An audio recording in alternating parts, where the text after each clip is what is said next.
من الشيطان الرجيم. بسم الله الرحمن الرحيم.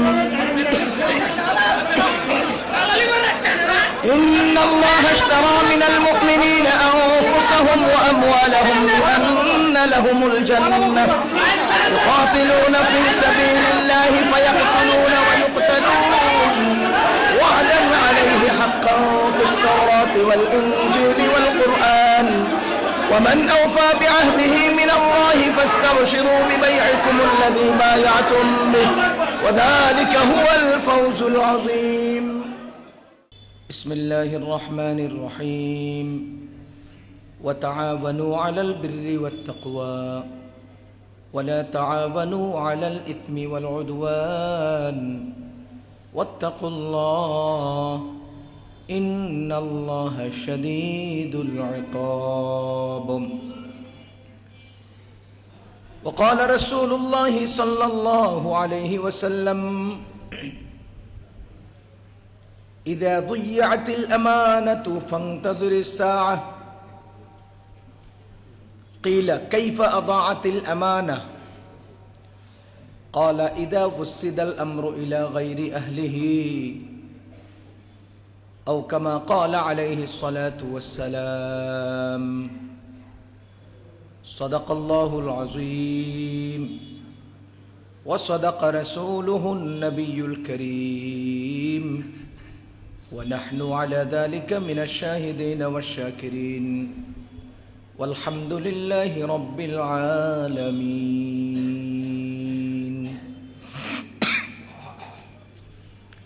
আলহামদুলিল্লাহ, আল্লাহ রব্বুল আলমিনের অশেষ মেহরবানি, যিনি আমাদেরকে জুমার নামাজ আদায়ের জন্যে মসজিদে আসার, বসার, জামায়াত হওয়ার এবং জুমা পূর্ববর্তী কিছু দিনই কথা মুজাকারা করার জন্য আগে আগে আসার তৌফিক দিয়েছেন। শুকরিয়া আদায় করব আলহামদুলিল্লাহ। সম্মানিত মুসল্লিয়ানে কেরাম, আমার এই মসজিদের মুসল্লিগণের মধ্য থেকে আমাকে টেলিফোন করে একটা বিষয় জানার চেষ্টা করেছেন এবং বিশেষভাবে অনুরোধও করেছেন যে এই প্রশ্নের জবাব যেন আমি মসজিদে সবাইকে দেই, সবার সামনে আলোচনা করি। এর মধ্যে আবার একটা স্লিপও আমার কাছে আসছে। এই প্রসঙ্গটা আমরা আজকে দরকার মনে করে আলোচনায় আনতে চাই। সেটা হলো, আসসালামু আলাইকুম জনাব, আগামী 12ই ফেব্রুয়ারি দেশে জাতীয় নির্বাচন। আমরা কাকে ভোট দিতে পারি? এক্ষেত্রে আমাদের বিশেষ কোনো লক্ষণীয় বা করণীয় আছে কিনা? এই প্রশ্নটা আমাদের অনেকের না, কি বলেন? অনেকের না? আমারও এই প্রশ্নটা, আমারও। যদি আমি এখানে না বসে ওখানে বসতাম তো এই প্রশ্নটা আমারও, আর এখানে বসার পরেও এই প্রশ্ন আমার। কিন্তু এখন এই প্রশ্নের জবাব আমাদের বের করা দরকার। আমি যদিও এই প্রসঙ্গে কথা বলার জন্যে কিতাবের দলিলগুলো পড়া দরকার ছিল, চলমান রাজনীতি সম্পর্কে আমার যতটুকুন জানি সব মিলিয়ে আজকের এই প্রশ্নের জবাবে আর একটু প্রস্তুতি নিয়ে কথা বললে সুন্দর হতো।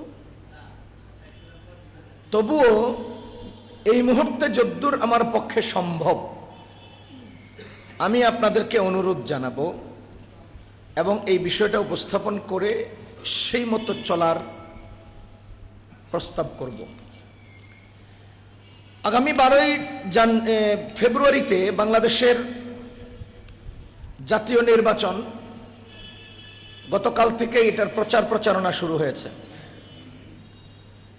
আমি গতকাল নোয়াখালী থেকে রওনা দিয়ে মুন্সিগঞ্জে প্রোগ্রাম ধরব। রাস্তায় প্রচুর জায়গায় জায়গায় কোথাও মাইকিং, কোথাও মিছিল, কোথাও মানে জটলা শুরু হয়ে গেছে, হচ্ছে এবং আগামী 12 তারিখ পর্যন্ত বা নির্ধারিত টাইম পর্যন্ত হতে থাকবে। এক্ষেত্রেও আমাদের অনেক কথা আছে। প্রথম কথা হলো, এই মিছিলও আমার দরকার, এই প্রচারণাও আমার দরকার। পাশাপাশি অন্যের কষ্ট যেন না হয় সেই বিষয়টাও আমার লক্ষ্য করা দরকার। যাহা হোক, নির্বাচন কেন্দ্রিক কাকে ভোট দিতে পারি এবং এক্ষেত্রে আমাদের লক্ষণীয় বিষয় কি, এই প্রসঙ্গে আল্লাহ তাআলা বলেন, ওয়াতাআওয়ানু আলাল বিররি ওয়াত তাকওয়া।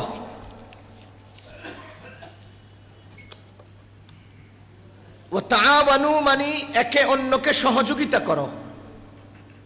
তাআওয়ান মিন বাবে তাফাউল। বাবে তাফাউলের খাসিয়ত হলো বায়ের দেগর হোনা, দ্বিপাক্ষিক একে অন্যকে করা। আপনি আমাকে করবেন, আমি আপনাকে করব, সহযোগিতা। তাহলে এটার নাম হবে তাআওয়ান। ওয়া তাআওয়ানু, তোমরা একে অন্যকে সহযোগিতা করো, আলাল বিররি ওয়াত তাকওয়া, সৎ সুন্দর কল্যাণকর কাজে এবং খোদাভীরুতা, আল্লাহর ভয়, তাকওয়া অর্জন হয় এই জাতীয় কাজে। তাকওয়া এবং সৎ কাজে তোমরা একে অন্যকে সহযোগিতা করো। তার মানে পৃথিবীতে যদি কোথাও দেখো যে কল্যাণকর কোনো কাজ হচ্ছে হবে, তখন তুমি একে অন্যকে সহযোগিতা করো। কোথাও এমন পরিবেশ যেখানে তাকওয়ার চর্চা হচ্ছে, সেখানে তুমি একে অন্যকে সহযোগিতা করো। ওয়ালা তাআওয়ানু আলাল ইসমি ওয়াল উদওয়ান, এবং সহযোগিতা কইরো না, হাত ধইরো না, শক্তি সঞ্চার কইরো না, আলাল ইসমি, গুনাহের কোনো কাজে। যেখানে গুনাহ হয়, যে কাজে গুনাহ হয়, যেই অনুষ্ঠানে গুনাহ হয়, যেই ব্যক্তির মাধ্যমে গুনাহ হবে, সেই ব্যক্তির হাতকে শক্তিশালী করবা না, সেই কর্মকে তোমরা প্রমোট দিবা না, সেই পরিবেশ এবং সেই প্রোগ্রামকে তোমরা সাপোর্ট দিবা না। ওয়ালা তাআওয়ানু, সহযোগিতা করো না, আলাল ইসমি, গুনাহের কাজে, ওয়াল উদওয়ান, উদওয়ান মানে হলো শত্রুতা তৈরি হয় এমন প্রসঙ্গ। এমন প্রসঙ্গে তোমরা একে অন্যকে সহযোগিতা করবা না যার মাধ্যমে শত্রুতা তৈরি হয়। এটা আল্লাহর নির্দেশনা, সূরা মায়েদার 2 নম্বর আয়াতের নির্দেশনা।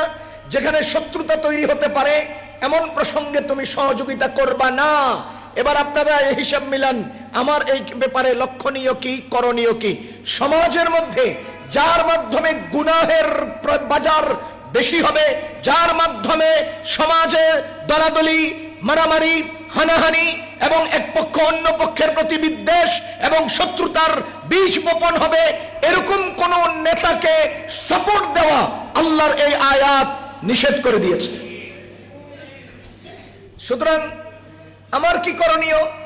আমার করণীয় হলো, কোন অত্যাচারী, সন্ত্রাসী, চোর, ডাকাত, চাঁদাবাজ কোন নেতা হলে, সে জামাত ইসলামের নেতা হলেও আমি তাকে সাপোর্ট দেব না, সে ধানের শীষের নেতা হলেও আমি তাকে সাপোর্ট দেব না, সে রিকশা মার্কার নেতা হলেও আমি তাকে সাপোর্ট দেব না, সে হাত পাখা মার্কার নেতা হলেও আমি তাকে সাপোর্ট দিতে পারি না, সে নিজের কপালে জিবরাইল আলাইহিস সালামের প্রতিনিধি দাবি করলেও আমি তাকে সাপোর্ট দিতে পারি না। কারণ আমার আল্লাহ আমাকে নীতি নির্ধারণ করে দিয়েছেন।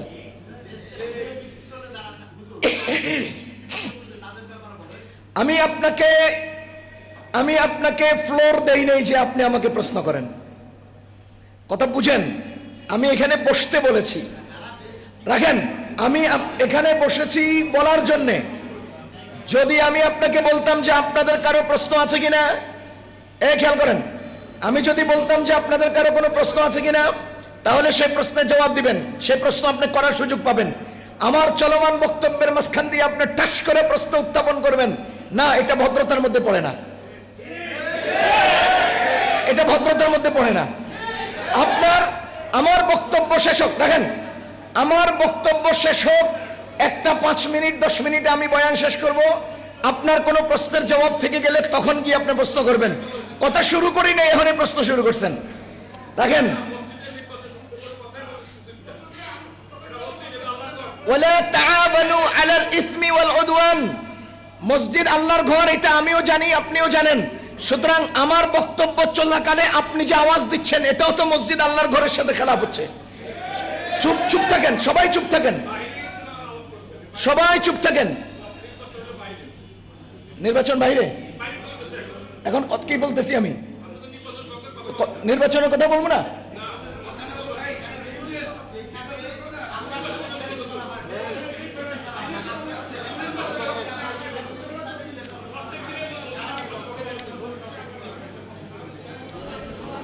আপনারা বলবেন না, আমি বলবো?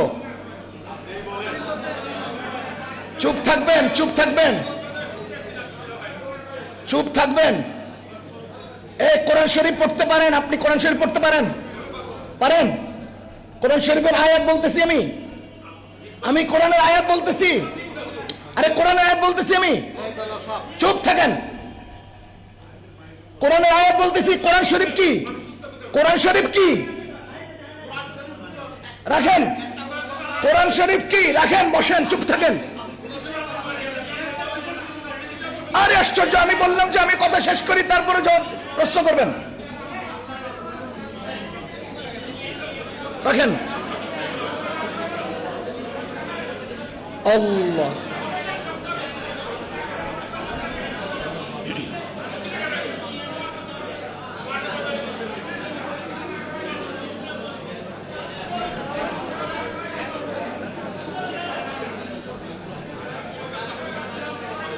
সবাই এক বাক্যে আওয়াজ দিয়ে বলেন আল্লাহু আকবার,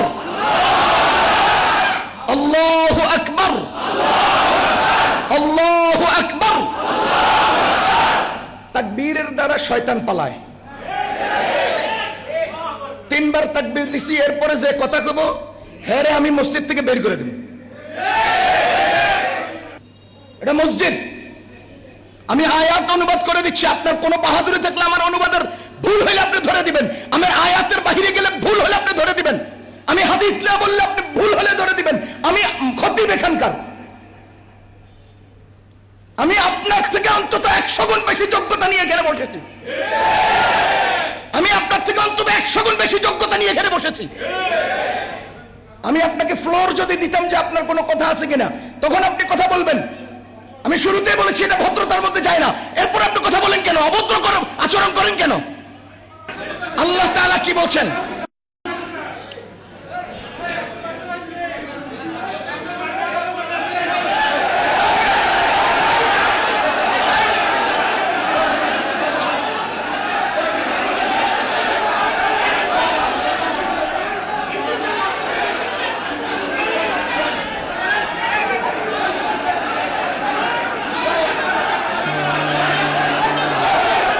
বসেন, বসেন।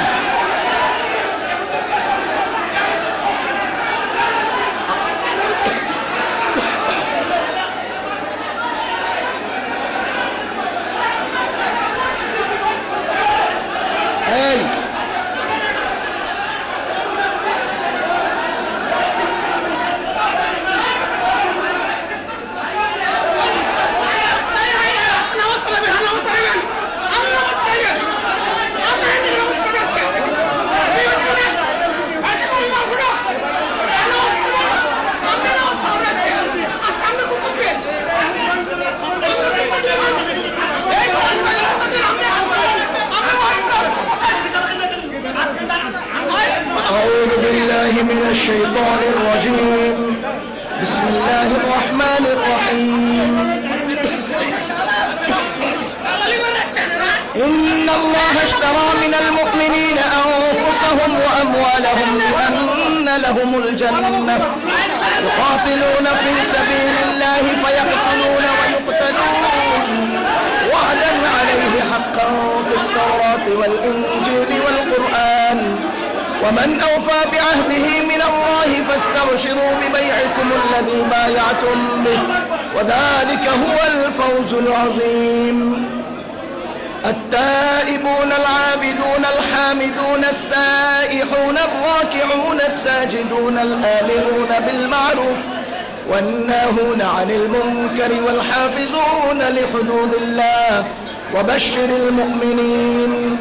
ما كان للنبي والذين آمنوا أن يستغفروا للمشركين ولو كانوا أولي قربى من بعد ما تبين لهم أنهم أصحاب الجحيم وما كان استغفار إبراهيم لأبيه إلا عن موعدة وعدها إياه فلما تبين له أنه عدو لله تبرأ منه يتقون إن الله بكل شيء عليم إن الله له ملك السماوات والأرض يحيي ويميت وما لكم من دون الله من ولي ولا نصير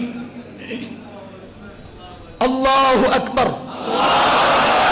الله أكبر الله أكبر নির্বাচন কি আইছে? নির্বাচনের নাম লইলে এরকম খেপেন কেন আপনারা? নির্বাচন আইলে কি হবে? এই কথা নাই ভাই, আল্লাহর ওয়াস্তে মাফ করেন ভাই। নির্বাচন আইলে কি করবেন? নির্বাচনের পরে কি করবেন? আমরা ইনসাফের সাথে কোরআন কি বলছে, হাদিস কি বলছে, এরপরে প্রশ্ন গণতান্ত্রিক নীতিতে নির্বাচন বা এই রাজনীতি কতটুকুন ইসলাম সমর্থন করে। আমি চাইছিলাম যে আজকে এই প্রসঙ্গে দুই একটা কথা বলবো। এগুলো আমাদের অনেক মুসলমানের কলিজায় জমে থাকা কথা। এই প্রসঙ্গটা বলা দরকার মনে করেছি, বলতেছি। আমার কারো যদি কোনো প্রশ্ন থেকে যায়, ইনসাফের কথা বলেন তো, আপনি যদি আমার জায়গায় হতেন আর পরিবেশটা যদি এমন হতো, আপনার কেমন লাগতো? ইনসাফের সাথে বলেন তো, আপনি যদি একটা মজমায় কথা বলেন, আপনার কথা শেষ হওয়ার পরে কেউ একজন প্রশ্ন করবে লিখিত অথবা আদবের সাথে, ভাই আমার একটা বিষয় জানার ছিল, আমি কি বলতে পারি? টেলিফোনের ইয়া কি, আদব কি? প্রতিপক্ষকে আমি ফোন করলাম, উনি রিসিভ করলেন, আমার জিম্মাদারি হলো ওনার টাইম আছে কিনা, এই মুহূর্তে আমার সাথে কথা বলার মুড আছে কিনা, তাকে জিজ্ঞেস করা যে আমি 2 মিনিট একটু কথা বলবো, আপনি কি আমাকে সুযোগ দিবেন? এটাই হলো আদব, এটা ইসলাম, এটা ইসলাম শিখায় আমাকে। এখন আমি ইসলাম শিখবো না, আবার কেউ শিখাইতে চাইলে সেখানে প্রশ্ন করে পরিবেশ নষ্ট করব, এটা তো হয় না ভাই। আমার আল্লাহ বলেন, আমি এখন একেবারে নরম সুরে আপনাদেরকে, যেহেতু প্রসঙ্গটার উত্তর দিতে হয় আমি দিয়ে দিচ্ছি, আপনাদের এরপরেও কারো যদি প্রশ্ন থাকে আল্লাহর ওয়াস্তে আমাকে পরে জিজ্ঞেস করবেন, হয়তো মৌখিকভাবে আর না হলে লিখিতভাবে। আমি শুরুতেই বলেছি যে এই প্রসঙ্গে আমার বক্তব্য দেওয়ার জন্য আরো কিছু পড়ালেখা করার দরকার ছিল, যেহেতু এটা অপ্রত্যাশিত ইমার্জেন্সি প্রশ্ন, এই প্রশ্নের জবাব দিতে আমি এই মুহূর্তে আমার জেহানে যা আসছে, আমরা তো একটা কথা বলার জন্য আগে মানসিকভাবে এটার একটা তারতিব দিই, এটা সাজাই, এরপরে আমি এই প্রসঙ্গগুলো সামনে আনলে আজকে এই প্রশ্নটার উত্তর সুন্দর হবে। এই টাইপের একটা কথা, একটা মানসিক প্রস্তুতি আমি নেই, আমি সেটা নিয়ে এখানে বসছি। আমি শুরুতে সূরা মাইদার 2 নম্বর আয়াতের অংশ বিশেষ তেলাওয়াত করছি, এরপরে সেটার অনুবাদ করছি। আপনারা নির্বাচন কি বাহিরের কাজ? নির্বাচন আমাদের প্রত্যেকের জীবনের অংশ না? প্রত্যেকের হাতের এই সিল না? প্রত্যেকের হাতের এই হাতের মধ্যে এটা লাগবে না? তো এটাই তো জীবন, আর এটাই তো দিন, এটাই তো ইসলাম। আপনি কি বলতে পারবেন যে আমার মাথার তালু থেকে পায়ের তালু পর্যন্ত পুরা শরীরের একটা অংশ যেখানে ইসলাম নাই, যা ইসলামের নির্দেশনা নাই, বলতে পারবেন? আপনি কি বলতে পারবেন আপনার আসমান থেকে জমিনের মাঝখানে কোনো একটা ফাঁকা জায়গায় যেখানে ইসলামের নির্দেশনা নাই? তাই কেন আপনি ইসলাম থেকে, মসজিদ থেকে, কোরআন থেকে, হাদিস থেকে আপনার কিছু কিছু কাজকে দূরে সরাতে চান কেন? যদি এটা আপনার আকীদা হয় তো আপনার ঈমানের সমস্যা তৈরি হবে তো ভাই। যদি আকীদা হয় যে আমার এই প্রসঙ্গটা ইসলামের কোনো দিক নির্দেশনা নাই, এই প্রসঙ্গ ইসলামের বাহিরের, একথা যদি কেউ মনে করে আর বিশ্বাস করে, তো সাথে সাথে তার ঈমানের সমস্যা হবে তো ভাই। এগুলো আমাদের না বললে কে বলবে? আমরা না বললে কে বলবে? আপনি হয়তো জানেন সূরা ফাতিহা আমি যতবার পড়ি ততবার মজা লাগে। এখানে প্রত্যেকজন মুসলমান সূরা ফাতিহা পারেন না, পারলেও কি সূরা ফাতিহা আমরা কি সূরা নামাজে দেখতে তেলাওয়াত করি না? আমি পারি, সবাই পারেন, এরপরও তো তেলাওয়াত করতে হয়। ওয়াযাক্কির ফাইন্না যিকরা তানফাউল মুমিনিন, আল্লাহ বলেন বয়ান করো, আলোচনা করো, মানুষের সামনে এই কথাগুলোকে মুযাকারা করো। করার দ্বারা কি হবে? যে জানে তার জানাটা মজবুত হবে, যে জানে না তার আবার নতুন করে জানা হবে। সুতরাং উভয় পক্ষেরই লাভ, উভয় পক্ষের ফায়দা। যাহা হোক, আমার কথা হলো প্রশ্ন, এই প্রসঙ্গে আমাদের করণীয় হলো ওয়া তাআওয়ানু আলাল বিররি ওয়াত তাকওয়া, তোমরা ন্যায় কাজে, সৎ কাজে তাকওয়ার কাজে, ইনসাফের কাজে একে অন্যকে সহযোগিতা করো। ওয়ালা তাআওয়ানু আলাল ইসমি ওয়াল উদওয়ান, আর যেখানে গুনাহ হবে গুনাহের কাজে সাহায্য করিও না। ওয়াল উদওয়ান, যেখানে শত্রুতা তৈরি হবে, আদাওয়াত তৈরি হবে, পারস্পরিক দ্বন্দ্ব তৈরি হবে, দলাদলি তৈরি হবে, এই জাতীয় কাজে তোমরা একে অন্যকে সহযোগিতা কইরো না। এটা আল্লাহর নির্দেশ। এবার আপনি বলেন আপনার এই নির্দেশনা আপনার নির্বাচনীয় ভোটে যুক্ত হচ্ছে কিনা, হচ্ছে কিনা? যদি হয় তাহলে সেখানে হবে। আপনি 31st নাইটে যুক্ত হচ্ছে কিনা, হচ্ছে, তাহলে সেখানে এটা প্রযোজ্য হবে। আপনি পহেলা বৈশাখে এটা প্রযোজ্য হচ্ছে কিনা, হচ্ছে, যে সেখানেও এটা খাপ খাবে। যেখানেই এটা ফিট হবে সেখানেই এটা খাপ খাবে। 1500 বছরের থেকে এটা চলমান, সারা দুনিয়ার সর্বত্র এই আয়াত ফিটিং হচ্ছে, খাপ খাচ্ছে। জীবন চলার জন্য একটা আলোকিত আয়াত হিসেবে আমার সামনে এসছে। কিয়ামত পর্যন্ত হবে না কেন? 2026 সালের ফেব্রুয়ারির 12 তারিখের নির্বাচনের ব্যাপারে এই আয়াত প্রযোজ্য হবে না কেন? হবে। সুতরাং এটা আমরা নেব। আমরা আমাদের চোখের মধ্যে একটা তাআওয়ানু, সাহায্য করো, ওয়ালা তাআওয়ানু, সহযোগিতা করো না, এই দুটোকে চশমা বানান, বানাইয়ে এভাবে তাকান, তাকাইলে আমি দেখতে পাবো সহযোগিতা কোথায় করব কোথায় করব না। সেটা আপনি যদি ধরতে না পারেন, এটা আপনার ব্যর্থতা, আপনার অযোগ্যতা। কোরআনে তো বলে দিয়েছে তুমি 2 চশমা বানাও, বানাইয়া 2 চোখে লাগাও, কোন জায়গায় সহযোগিতা করা যাবে, কোন জায়গায় করা যাবে না। তুমি এই জিনিসটা এখান থেকে নিয়ে নাও, এখন যেখানে করা যাবে সেখানে করো, যেখানে করা যাবে না করো না। এটা আল্লাহ তাআলার নির্দেশ। এবার আমি আপনাদেরকে আরো 2-1টা কথা শুনাই। আমাদের নবীজি সাল্লাল্লাহু আলাইহি ওয়াসাল্লাম বলেন, ইযা কানা উমারাউকুম খিয়ারুকুম, এগুলো হাদিসের কিতাবে আছে। আমি ওই হাদিস পড়েছি, মুখস্থ করেছি, আপনার সামনে বলার যোগ্যতা আল্লাহ আমার দিয়েছেন, আর আপনারা মহব্বত কইরা আমার এখানে জিম্মাদারি দিয়েছেন। আমি এটা বলতে চাই। আল্লাহ রাসূল সাল্লাল্লাহু আলাইহি ওয়াসাল্লাম বলেন, ইযা কানা উমারাউকুম, যদি তোমাদের নেতারা, উমারা মানি নেতা, যদি তোমাদের নেতারা খিয়ারুকুম, তোমাদের সমাজের ভালো মানুষেরা হন, যদি তোমাদের নেতারা সমাজের ভালো মানুষেরা হন, 1 নম্বর, অথবা ঘুরে দেন, যদি ভালো মানুষেরা তোমাদের নেতা হন, যেভাবে বলেন, যদি নেতারা ভালোরা হন অথবা ভালোরা নেতা হন।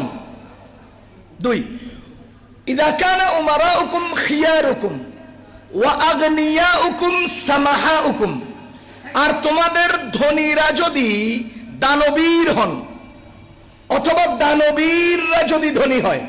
এখানে সমাজে অনেক লোক আছেন যাদের বহু টাকা আছে কিন্তু কিপটা, আবার বহু লোক আছেন যাদের কলিজা আছে কিন্তু পয়সা নেই, অনেক আগ্রহ আছে দান করার কিন্তু পয়সা নেই।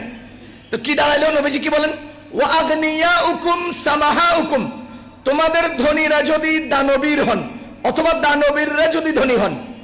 3 নম্বর, ওয়া উমুরুকুম শুরা বাইনাকুম, যদি তোমাদের কার্যক্রমগুলো পরামর্শ সাপেক্ষে আঞ্জাম হয়, যদি তোমাদের কাজগুলো পরামর্শ সাপেক্ষে আদায় হয়, কাজগুলো সম্পাদন হয়, পরামর্শ। কোরআনে কারীমে একটা সূরা আছে, সূরাতুশ শুরা, শুরা মানে পরামর্শ। আল্লাহ বলেন, ওয়া আমরুহুম শুরা বাইনাহুম, তোমরা তোমাদের কার্যক্রম শুরা বা পরামর্শের মাধ্যমে আঞ্জাম দাও।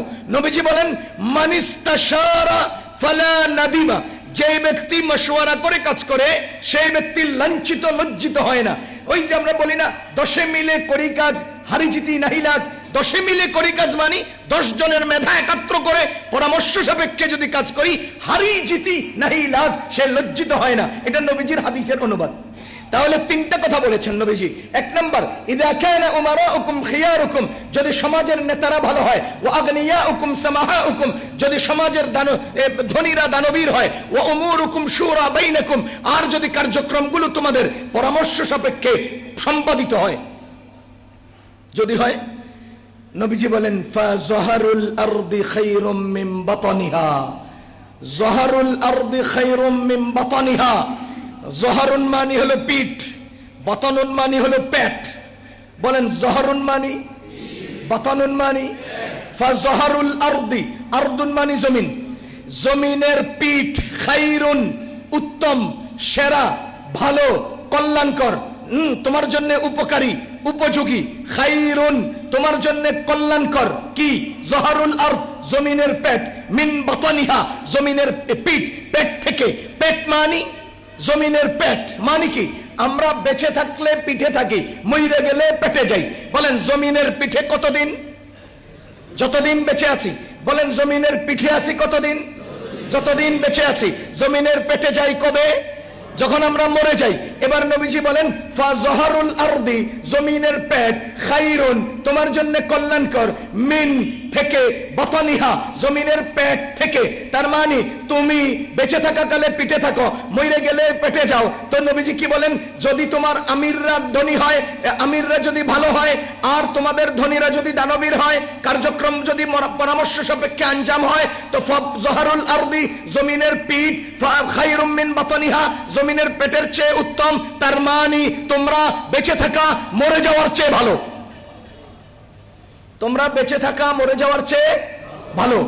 এবার বলেন আমরা বেঁচে থাকা ভালো মরে যাওয়ার চেয়ে, বেঁচে থাকা উন্নত মরে যাওয়ার চেয়ে, বেঁচে থাকা কল্যাণকর মরে যাওয়ার চেয়ে, বেঁচে থাকা ফায়দাজনক মরে যাওয়ার চেয়ে। কখন, কবে, কতদিন? যদি আমাদের ধনীরা, আমাদের সমাজের নেতারা সৎ লোকেরা নেতা হয়, যদি আমাদের সমাজের ধনীরা দানবীর হয়, যদি আমাদের কার্যক্রম পরামর্শ সাপেক্ষে হয়, ততদিন আমাদের বেঁচে থাকা কল্যাণকর এবং ফায়দাজনক মরে যাওয়ার চেয়ে। এরপরে নবীজি বলেন তোমাদের জমিনের পেট, জমিনের পিঠের চেয়ে উত্তম কবে জানো?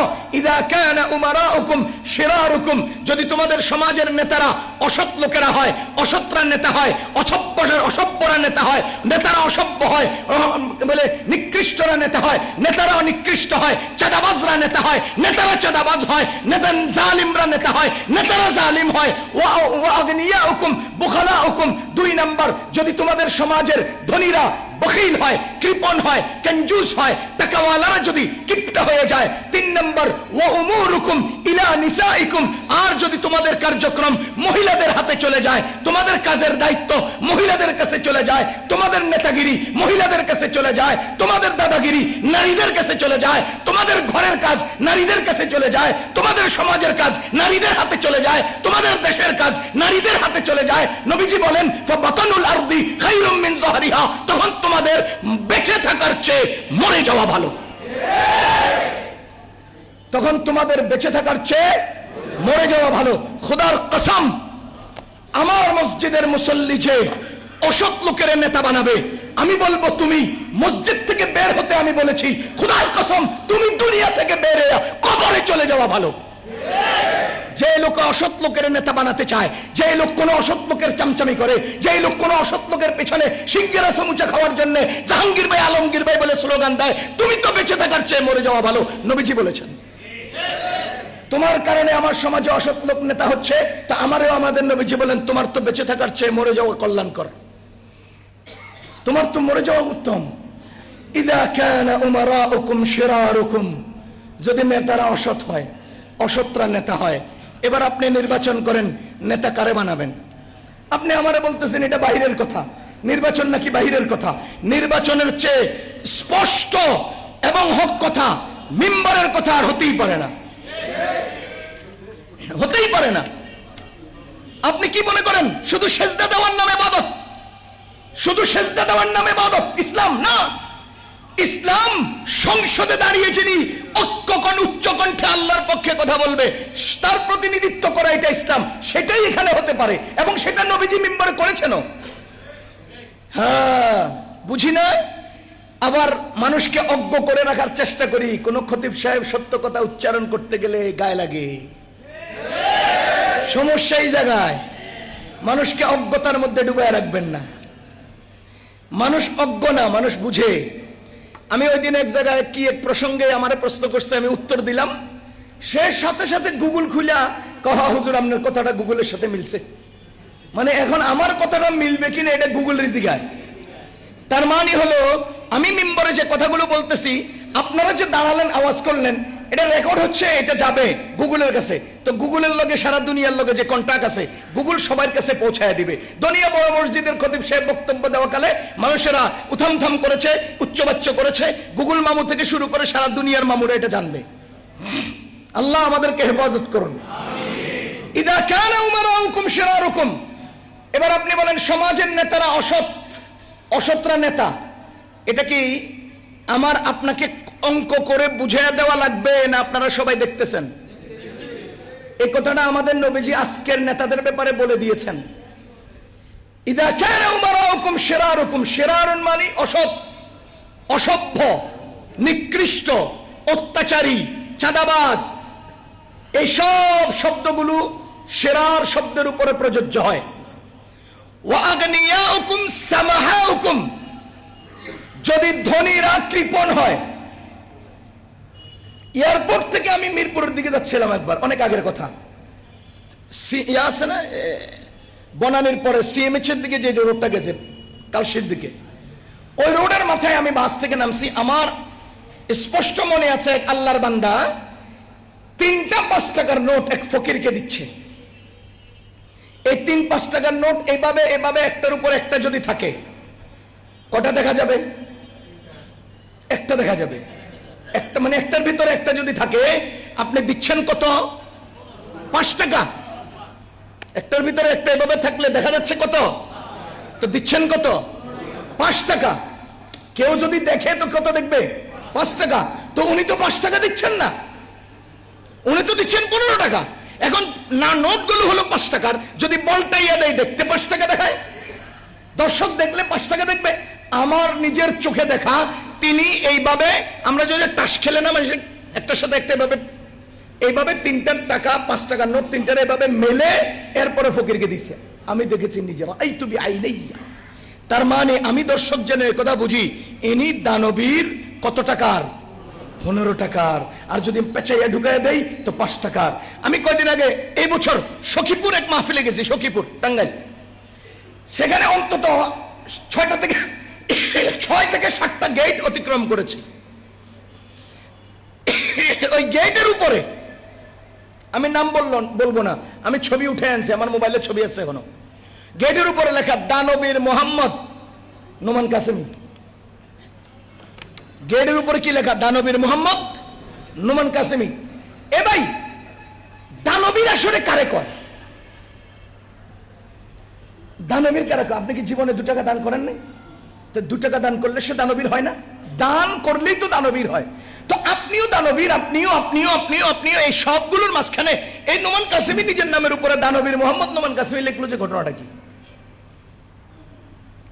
কিপটামির একটা সীমা আছে, প্রদর্শনের একটা সীমা আছে। সুতরাং সমাজের নেতারা আজকে, ধনীরা আজকে কৃপণ। সমাজের ধনীরা কি? কৃপণ। ওয়া উমুরুকুম শুরা বাইনা ওয়া উমুরুকুম ইলা নিসাইকুম। 3 নম্বরে নবীজি বলেন, যদি তোমাদের কাজ মহিলাদের কাছে চলে যায়, আলু আনমু না বেগুন আনমু, এটাও এখন মহিলা ঠিক করে দিতে হয়। কি সংসদ কে চালাবে? মহিলা ঠিক করলো। স্পিকার কে হবে? মহিলা।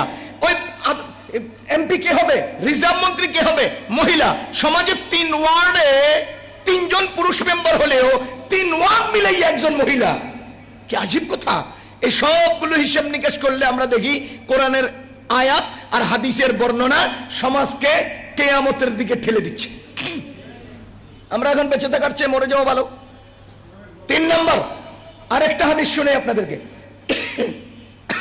আমাদের নবীজি বলেন, ইদা দুইয়াতিল আমানাহ ফান্তাযিরিস সাআহ। ইদা দুইয়াতিল আমানাহ, যখন আমানতের খেয়ানত হবে, যখন আমানতের খেয়ানত হবে, ফান্তাযিরিস সাআহ, তখন তোমরা আকাশের দিকে তাকাইয়া কিয়ামতের অপেক্ষা করো। যখন আমানতের খেয়ানত হবে তখন কিয়ামতের অপেক্ষা করো। সাহাবী জিজ্ঞেস করেন, ইয়া রাসূলুল্লাহ কাইফা আদাআতিল আমানা? পৃথিবীতে কি এমন পরিবেশ তৈরি হবে যেই পরিবেশে আমানতেরও খেয়ানত হবে? মানে আমানতের খেয়ানত, মানুষ মারা যত কঠিন, আমানতের খেয়ানত করা তার চেয়ে বড় কঠিন, সাহাবায়ে কেরাম মনে করতেন। তো সাহাবী জিজ্ঞেস করেন, কাইফা আদাআতিল আমানা ইয়া রাসূলুল্লাহ, কিভাবে আমানতের খেয়ানত হবে? তা আমাদের নবীজি বলেন, ইদা বুসিদাল আমরু ইলা গায়রি আহলিহি, যখন জিম্মাদারিগুলো অযোগ্যদের হাতে চলে যাবে, তখনই আমানতের খেয়ানত হবে।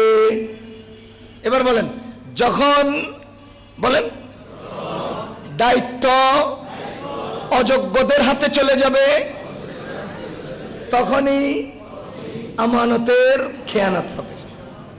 কথা কি বুঝতেছেন আপনারা?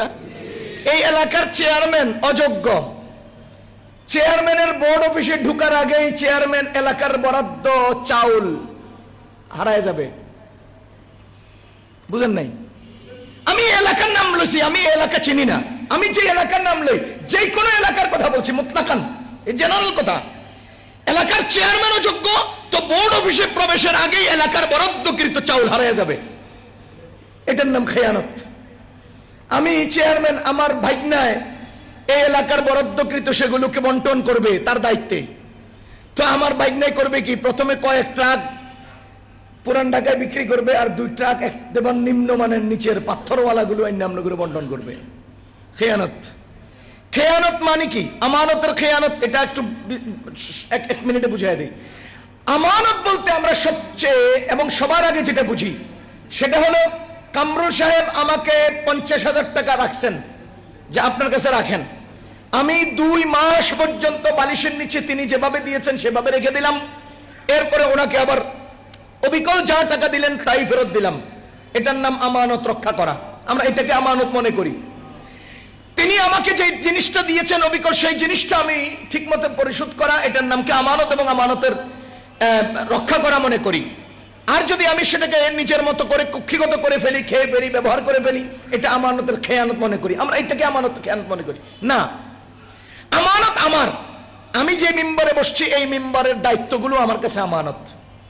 আপনার যে মসজিদের জিম্মাদারি নিয়েছেন, কমিটির প্রত্যেকজন কমিটির দায়িত্বশীলের কাছে মসজিদের প্রতিটি কাজ, প্রতিটি কর্ম, প্রতিটি ইবাদতের সুযোগ সুবিধা আমানত। আপনি মসজিদের কাজের বেলায়, অর্থের বেলায়, জিম্মাদারির বেলায়, সুযোগ সুবিধার বেলায়, মুসল্লিদের আরামের বেলায়, যদি আপনি বাথরুম পরিষ্কারের বেলায়, বাথরুমগুলো নির্মাণের বেলায় কোনো এক জায়গায় আপনি যদি সামান্য অসুবিধা করেন, তো আপনি আমানতের খেয়ানত করলেন। আমানত কারে কয়? আমানত দায়িত্বকে বলে। আমানত কাকে বলে? আমানত অর্থকে বলে। আমানত কাকে বলে? আমানত জিম্মাদারিকে বলে। আমি যদি ঘুমায় থাকি, ঠিক যেই টাইমটার মধ্যে আমি এই মসজিদের ডিউটি করার কথা, সেই টাইমটা আমি মোবাইল চালাই, আমি মসজিদের জিম্মাদারির খেয়ানত করলাম। যেই টাইমটার মধ্যে আমার এই প্রতিষ্ঠানের কর্ম করার কথা, সেই টাইমটায় যদি আমি ঘুমিয়ে থাকি, তবে ওই প্রতিষ্ঠানের কর্মের দায়িত্বের খেয়ানত করলাম। শুধু টেবিলের নিচে দিয়ে খাম আদান প্রদান নাম আমানতের খেয়ানত না, আমার দায়িত্বে কোতাহি করা, অবহেলা করা এবং ঠিক মতো দায়িত্ব আদায় না করা, এটাও একটা খেয়ানত। এবার আপনারা বলেন, আমার ওই ওয়াল পর্যন্ত উঠা লাগবে, এই পিলারটা ধইরা উঠলে ওখানে একটা মুক্তা আছে, এটা আনা লাগবে। এখন বলেন তো, এখানে কে উঠতে পারবে? কাকে আপনি দায়িত্ব দিবেন? যে যোগ্যতা রাখে। কাকে দায়িত্ব দিবেন? যে যোগ্যতা রাখে। নবীজি বলেন, ইদা উসিদাল আমরু ইলা গায়রি আহলিহি, এই দায়িত্বটা যদি উঠতে পারে না, এমন অযোগ্যর হাতে চলে যায়, তখনই সে কোনো না কোনো সিস্টেমে খেয়ানত করবে, কোনো না কোনো ভাবে খেয়ানত করবে। এখন আপনি বলেন, 12ই ফেব্রুয়ারিতে বাংলাদেশের প্রতিটি অঞ্চলের দায়িত্বশীল নির্বাচনের ক্ষেত্রে আপনার কোনো জিম্মাদারি আছে কি না? আপনার হাতের ছাপের ভিত্তিতে একজন দায়িত্বযোগ্যবান অযোগ্য এই প্রসঙ্গের লোক নির্বাচিত হবে। সুতরাং আপনার জিম্মাদারি আছে কি না? ইদা ওয়াসিদাল আমরু ইলা গায়রি আহলিহি, জিম্মাদার ঠিক করতে হবে, দলের ভিত্তিতে নয়, মার্কার ভিত্তিতে নয়, কোন পরিবারতন্ত্রের ভিত্তিতে নয়। দলের নেতা নির্বাচন করতে হবে, সৎ নেতা নির্বাচন করতে হবে, আমানতদার নেতা নির্বাচন করতে হবে, সৎ। ওই যে প্রথম হাদিসে বলছি, যদি অসৎ লোকেরা নেতা হয়। দ্বিতীয় হাদিসে বলছি, যদি অযোগ্যরা নেতা হয়। অসৎ লোকেরা নেতা হলে কেয়ামত এসে গেল, আর অযোগ্য লোকেরা নেতা হলে খেয়ানত শুরু হলো। তাহলে কেয়ামতের খেয়ানত ঠেকাইতে হলে যোগ্য এবং সৎ লোকের নেতা বানাইতে হবে। সহজ কথা। আল্লাহ, এবার আসেন, আমার গণতান্ত্রিক নির্বাচন, রাজনীতি, এগুলো ইসলাম সাপোর্ট করে কিনা? বহু রঙের প্রশ্ন আমাদেরকে জায়গায় জায়গায় মানুষ জিজ্ঞেস করে। যে আলেমরা বলে গণতান্ত্রিক রাজনীতি, গণতান্ত্রিক নির্বাচন জায়েজ নাই, রাজনীতি জায়েজ নাই। এরপরে আরেক ভাই প্রশ্ন করলেন যে এই প্রশ্নটা উনি না করলেও আমি প্রসঙ্গটা আনতাম, এটা আমার মেমোরিতে ছিল। আমি ইমাম সাহেব হুজুরের রুমে বসছি, তখনও এই নিয়ে আলোচনা হয়েছে যে প্রশ্ন তো আসছে, এখন কি করা যায়। ইমাম সাহেব হুজুরের সাথে আমি রুমে আলোচনা করেছি, তো বলছে যে যদি আপনি জেহেনে হাজির থাকে, কথা যদি আপনি গোছায় বলতে পারেন তাহলে বলেন, আমাদের অনেকেরই উপকার হবে। ইমাম সাহেব হুজুরের সাথে রুমে এই প্রসঙ্গে মশওয়ারা করে আমি এখানে আসছি। তো ইমাম সাহেব আমার জিজ্ঞেস করছে যে এই নির্বাচনে কেউ জান্নাত বিক্রি করতেছে, কেউ 18 কোটি মানুষের নামাজে সওয়াব পেয়ে যাচ্ছে এক ভোট দিয়া, তো এগুলো আসলে ইসলাম কি বলে? আমি বলতেছি মসজিদের খতিব, যিনি জান্নাত বিক্রি করতেছেন তিনিও তো একটা মসজিদেরই খতিব, তিনিও তো কোনো এক জায়গার মাহফিলের বক্তা। তাহলে ওনার এই প্রশ্নগুলোর কি জবাব? এই প্রশ্নগুলোর জবাব হলো, গতকালকে আমরা একটা ভিডিও দেখেছি, আমাদের কি বলে বিএনপির যিনি চেয়ারম্যান, ওনার সিলেটের প্রোগ্রাম, এক শ্রোতাকে নিচে থেকে ডেকে আনছেন, এনে জিজ্ঞেস করছেন আপনি হজে গেছেন? জি। কাবার মালিককে? আল্লাহ। বলাইছেন জান্নাতের মালিককে? আল্লাহ। জাহান্নামের মালিককে? আল্লাহ। জান্নাত দিবেন কে? আল্লাহ। তাহলে যেই জান্নাতটা আল্লাহ দিবেন সেটা আপনি বিক্রি করেন কিভাবে? আপনি তো জান্নাতের মালিক না। আপনি নিজে জান্নাতে যেতে পারবেন কিনা এটার কোনো নিশ্চয়তা নেই। আপনি নির্বাচনে ভোট দিলে জান্নাতে দিয়ে নেবেন, টিকিট বিক্রি করবেন, এটা কেমন কথা? কথা কি বুঝতেছেন আপনারা? এই প্রশ্নের জবাব তারেক জিয়া আমাদেরকে আগে দিয়ে দিছে যে কেউ জান্নাতের মালিক না, সুতরাং কেউ জান্নাত বিক্রি করার সুযোগ পাবে না।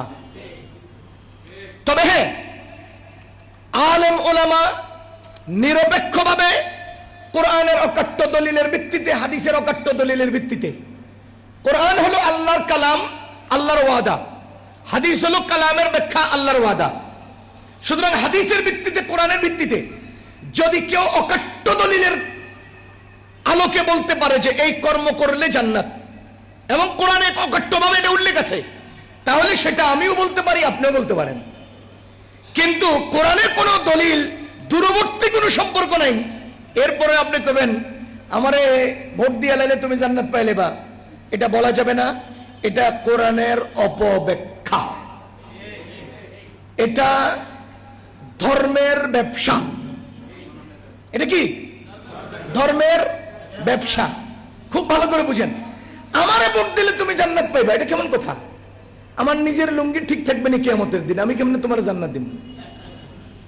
আমার তো নিজেরই লুঙ্গির খবর থাকবে না, আমি তোমার জান্নাত কিভাবে দেব? কিয়ামতের দিন আমিও তো আরেকজনের সুপারিশের মোহতাজ, আমিও তো আরেকজনের সুপারিশের মুখাপেক্ষী, তো আমি তোমার কি সুপারিশ দেব? সুতরাং যেগুলো আকল কবুল করে না, যেগুলো কোরআন হাদিসের সাথে যায় না, সেগুলো কোনো অবস্থাতেই আমাদের সামনে উপস্থাপন করার অনুমতি নাই। নাই। এখন মনে করেন এটা যেমন সত্য যে আমি আমার নির্বাচনে ভোট দিলে তোমার জান্নাত দিয়ে দেবো, এটা যেমন বলা যাবে না, সত্য না, ঠিক তেমনি ভাবে কেউ যদি এখানে দাঁড়ায় বলে আমারে যদি নির্বাচিত করেন তাহলে আমি বাংলাদেশে ইসলামী শাসন বাস্তবায়ন করব, এটাও মিথ্যা। আমারে নির্বাচিত করলে আমি বাংলাদেশে ইসলাম প্রতিষ্ঠা করব, এটাও মিথ্যা। কেন মিথ্যা? আপনি যে সিস্টেমে ইসলাম প্রতিষ্ঠা করতে চান আর আওয়াজ দেন আর যে স্লোগান উঠেছেন, এই স্লোগানটা এখানে প্রযোজ্য নয়। কিভাবে? আকাশে তারকা আছে না নাই? আপনারা দেখেন, দেখেন কিনা? সুন্দর লাগে? কথা কয় না? সুন্দর লাগে? যদি একটা তারকা আমি সাথে করে নিয়ে আসতে পারি কেমন লাগবে? ফাইন লাগবে? ফাইন লাগবে? এবার যদি আমি এসে দাঁড়াই, ও ভাইরা আপনি চোখের উপর দিকে একটু তাকায় দেখেন, ওই যে কি সুন্দর তারকা, আমারে যদি নির্বাচিত করেন আমি আকাশ থেকে তারকা এনে আপনার হাতে তুলে দেব, এটা কি সম্ভব? সম্ভব? খোদার কসম, ইসলাম তারকার মতো ঝলঝল করছে। বাংলাদেশে ইসলাম প্রতিষ্ঠা এমন এমন দূরবর্তী এলাকায় বসে বসে তারকার মতো ঝলঝল করছে।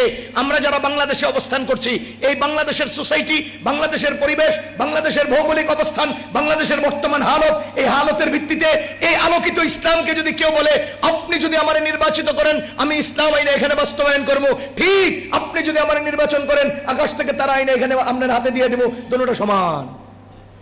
আকাশে তারা আনাও যেভাবে অসম্ভব, আজকের বাংলাদেশে ইসলাম প্রতিষ্ঠা করা রাজনৈতিক অঙ্গনে এটাও অসম্ভব।